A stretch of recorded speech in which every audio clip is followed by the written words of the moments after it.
யார் மெய்மறந்து இறைவனை வழிபடுறாங்களோ அவங்க அத்தனை பேருக்குமே முருகன் முன்னாடி போய் நின்னா தன்னை எறியாம கண்ணீர் வரும். சொல்றாங்க தேவாரத்துல, காதலாகி கசிந்து கண்ணீர் மழி ஓதுவார்தமை நன்னறி குவிப்பதுன்னு சொல்றாங்க.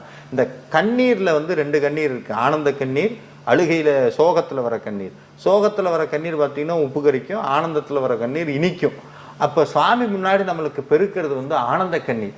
இந்த உடல் ஒரு கவிஞர் அழகா சொன்னார், உலகத்திலேயே சொல்ல முடியாத அத்தனை வார்த்தைகளையும் சொல்லக்கூடிய ஒரே மொழி கண்ணீர் தான். அந்த கண்ணீர் கடத்தக்கூடிய விஷயங்கிறது வேற எந்த மொழியினாலும் முடியாது. அப்போ முருகனை பார்த்த அடுத்த நிமிஷம் உள்ளுக்குள்ள நம்மளறியாம கவலையினாலையும் கவலையும் கஷ்டத்தையும் நினைக்காம நம்மளை மறந்து ஒரு 2 சொட்டு கண்ணீர் வருதுன்னா முருகன் உங்களுக்குள்ள இருக்காருன்னு அர்த்தம்.